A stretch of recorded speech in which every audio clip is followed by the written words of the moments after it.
Salut les amis, c'est William, bienvenue au sein de cette nouvelle vidéo dans laquelle j'aimerais que l'on parle volonté. Dans cette vidéo-ci, j'aimerais vous expliquer un petit peu ce qu'est la volonté et comment elle fonctionne.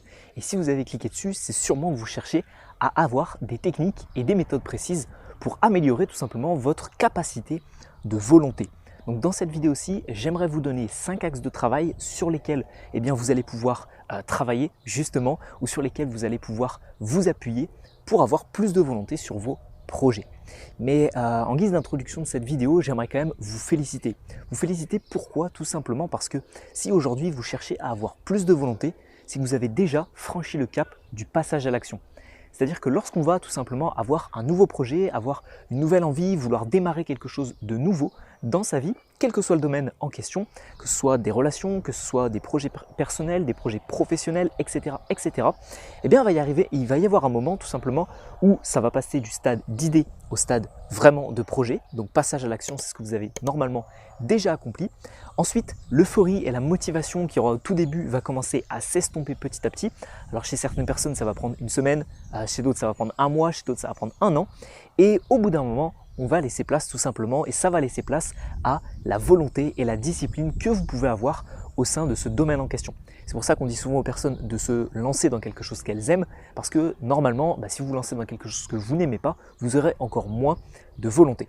Donc pour toutes les personnes qui aimeraient s'inscrire en salle de sport et perpétuer dans ce domaine-là, faire un sport et perpétuer dans ce domaine-là, professionnellement, personnellement, etc., je vous invite à suivre les 5 points clés de cette vidéo. Et si je vous parle de volonté, c'est tout simplement non pas parce que je suis la personne la plus qualifiée pour parler de ça, mais tout simplement parce que j'ai une petite expérience dans différents domaines, que ce soit sportif, que ce soit personnel, que ce soit professionnel, que ce soit relationnel. Et tout simplement, j'aimerais vous faire mon retour d'expérience à travers cette vidéo. Donc sans plus tarder, on commence avec le point numéro 1, qui est de comprendre que, à mon sens, la volonté agit un petit peu et travailler sa volonté, c'est un peu comme travailler sur ses peurs. C'est-à-dire qu'en fait, à partir du moment où vous allez réussir à avoir de la volonté dans un domaine, à partir du moment où vous allez réussir à affronter au moins une fois votre peur, ce sera beaucoup plus simple par la suite de réaliser les mêmes actions. Et je vais illustrer ce propos avec un exemple très simple, c'est que personnellement, dans le milieu de la santé, un petit peu du sport, pendant plus de 10 semaines, c'était 11 semaines exactement, on va partir sur une base de 10 semaines, j'ai suivi un régime très drastique pour perdre du poids et pour sécher. Okay, donc j'ai fait ça pendant 10 semaines, j'ai mangé aucun produit industriel, j'ai mangé essentiellement des produits, des œufs, du poulet, des glucides, des légumes, des féculents, etc. Mais aucun produit, aucun cheat meal, aucune pizza, aucun gramme d'alcool ou quoi que ce soit pendant plus de 10 semaines. Je sais, ça peut paraître beaucoup pour certains, ça peut paraître complètement débile pour d'autres. Aujourd'hui, je peux vous garantir que j'en suis plus à ce stade-là. Mais je suis très content de l'avoir fait et je suis très fier de l'avoir fait. Pourquoi? Parce qu'aujourd'hui, quand j'ai un régime à tenir sur seulement 4 semaines à ne pas faire d'écart, tout simplement, je me réfère à cette période-là que j'ai pu vivre et à ce challenge que je me suis déjà fait. Et je me dis, ok William, tu as réussi à faire 10 semaines sans rien manger d'industriel et de mauvais produits. Donc, tu peux facilement faire 4 semaines, non? Et c'est à ce moment-là où tout simplement ma volonté va être décuplée et normalement j'arriverai à faire l'action en question. Donc je vous invite vraiment à faire ça. Par exemple, si vous êtes quelqu'un qui est déjà allé en salle de sport pendant 3 ans auparavant, qui a arrêté suite à une blessure, vous réinscrire et avoir l'envie, vous pouvez retrouver cette envie grâce à les 3 ans que vous avez passés ultérieurement. Donc ça peut être le cas dans n'importe quel projet et vous pouvez même pouvoir croiser les différents domaines de votre vie. C'est-à-dire que si vous avez de la volonté dans un certain projet, vous allez pouvoir vous dire « Ok, William, j'ai de la volonté dans le domaine professionnel, il faut que j'en ai également dans le domaine personnel. J'ai réussi à faire telle action dans le milieu professionnel, j'ai réussi à candidater à 100 candidatures pour trouver un emploi, donc je peux très bien faire ça dans le milieu personnel et discuter avec telle personne, etc. » Donc vraiment, vous pouvez essayer de faire des croisements en plus d'utiliser la motivation de votre passé et de ce que vous avez déjà fait. Faire des croisements entre les domaines vous permettra également de développer cette compétence de volonté et de discipline. Le deuxième point de cette vidéo consiste tout simplement à créer des objectifs qui sont clairs. Et si les objectifs sont trop grands et un petit peu trop flous pour vous, je vous invite à les segmenter et à les découper en sous-objectifs ou en sous-catégories. Et je pense que c'est essentiel en termes de volonté d'avoir des objectifs qui sont clairs et précis, parce que si vous vous dites tout simplement je vais m'inscrire en salle de sport, mais voilà, j'ai envie de juste m'inscrire en salle de sport et de m'entretenir, comme peuvent dire certaines personnes, ça veut strictement rien dire. Si je reprends l'exemple du cas de la salle de sport, parce que peut-être que beaucoup ont cliqué sur cette vidéo pour avoir de la volonté liée justement au fait de se tenir à ses entraînements, etc., etc., eh bien tout simplement, se maintenir en forme, ça ne veut rien dire. Est-ce que vous voulez prendre du poids? Combien de kilos? Est-ce que vous voulez vous maintenir au niveau de votre poids? Combien de kilos dans ce cas-là? À combien de kilos vous êtes et à combien de kilos vous voulez rester? Si vous voulez perdre du poids, combien vous voulez perdre, etc., etc. Plus l'objectif est clair, plus l'objectif est précis, plus l'objectif est chiffré, plus ce sera simple pour vous d'avoir de la volonté à l'atteindre. Si vous vous dites juste je vais m'inscrire et puis je verrai bien ce qui va se passer, à mon sens, c'est à ce moment-là où tout simplement vous tombez dans le piège d'un objectif qui n'est pas assez précis ou pas assez segmenté, et c'est là où justement vous aurez des problèmes de volonté. Troisième conseil, voir les choses étape par étape. Alors ça peut paraître un peu simple dit comme ça, mais je vais vous donner un exercice à faire qui est très efficace et qui vous permettra tout simplement d'arriver à bien comprendre comment fonctionne la volonté. Je pense que si beaucoup de personnes ont un manque de volonté et abandonnent certains projets qu'elles peuvent avoir, c'est tout simplement parce qu'elles voient uniquement l'objectif final de leur projet ou de ce qu'elles souhaitent mener. C'est-à-dire que si par exemple vous voulez vous inscrire en salle de sport, vous avez peut-être un objectif physique, vous avez peut-être des photos d'une personne à qui vous voulez ressembler, etc. Ou peut-être que vous voulez atteindre un niveau que vous aviez atteint par le passé. Et donc vous avez vraiment cet objectif clair, précis, en tête. Donc ça c'est génial, vous avez répondu au point précédent, au point numéro 2. Maintenant le problème c'est que cet objectif il est peut-être très loin du niveau que vous êtes, du niveau d'où vous partez actuellement au début de votre projet.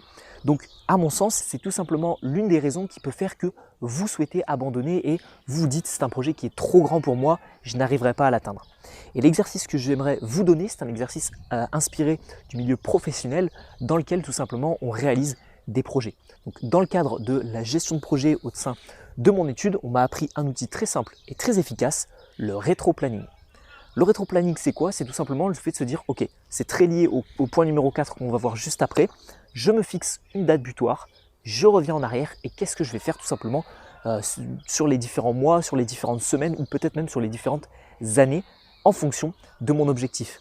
Je vais reprendre un exemple très simple pour que vous compreniez bien.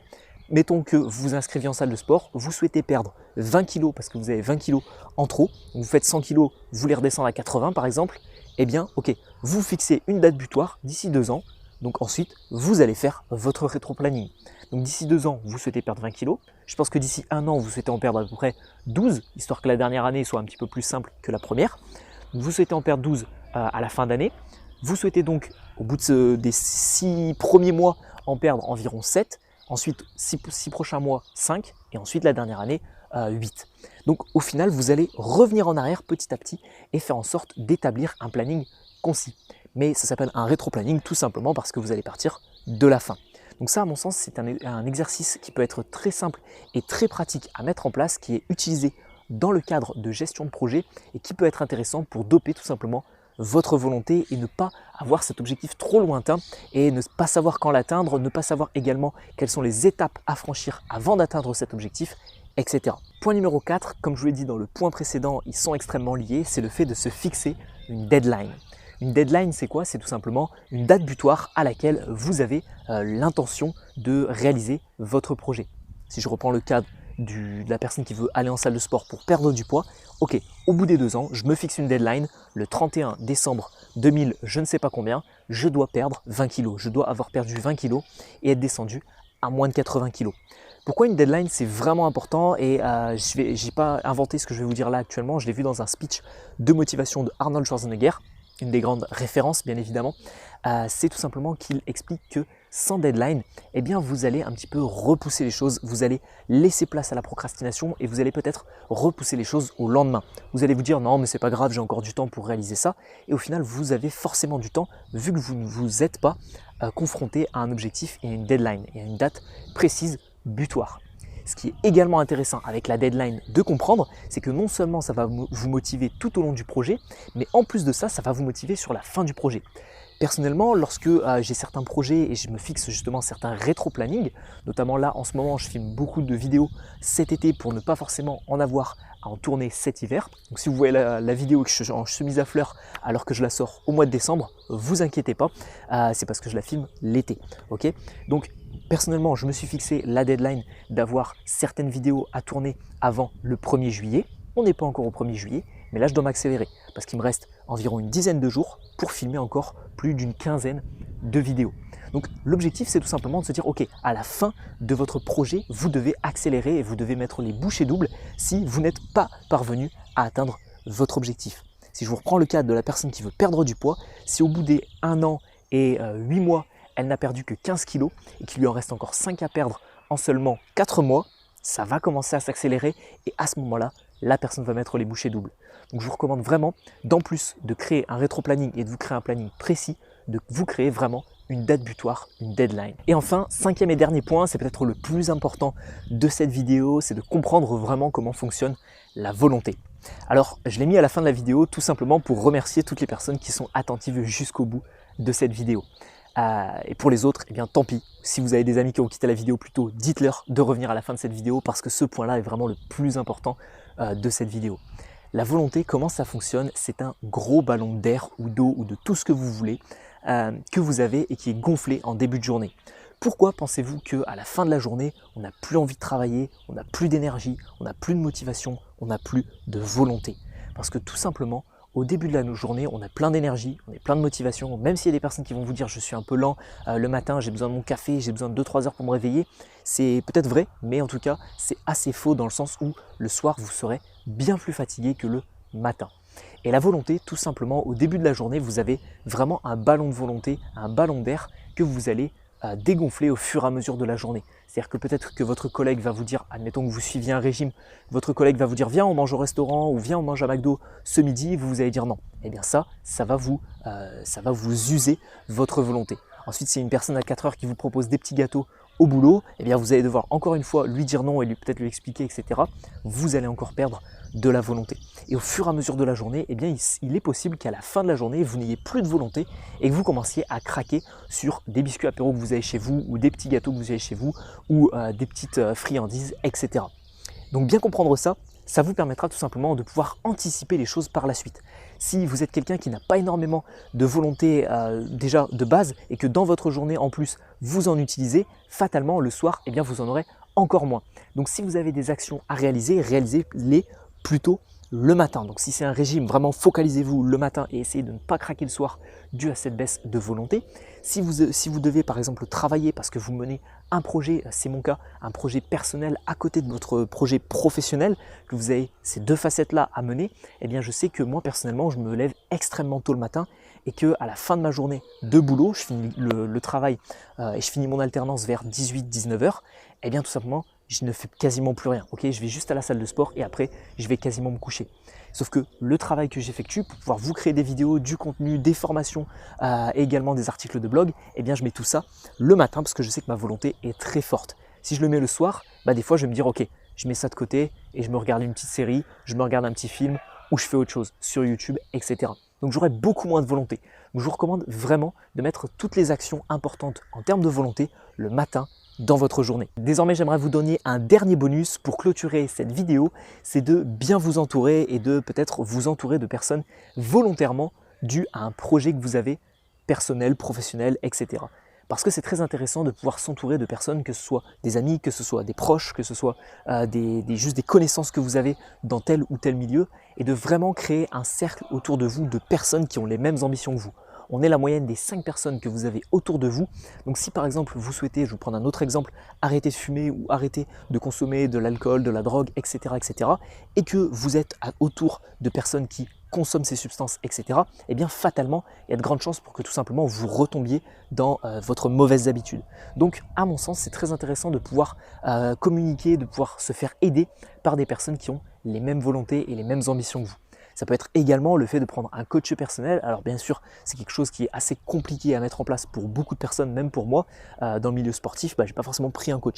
Par contre, si vous avez les moyens, eh bien peut-être essayer de prendre un coach qui vous motivera au quotidien, etc. Donc ça peut être également une option très intéressante. Voilà, nous arrivons au terme de cette vidéo. Je vous remercie infiniment de l'avoir suivi. Si vous n'êtes pas déjà abonné, cliquez tout de suite sur le bouton s'abonner pour recevoir les prochaines vidéos, communication, prise de parole, aisance relationnelle et un petit peu de développement personnel de temps en temps. Je vous remercie de votre attention, c'était William et je vous dis à la prochaine les amis.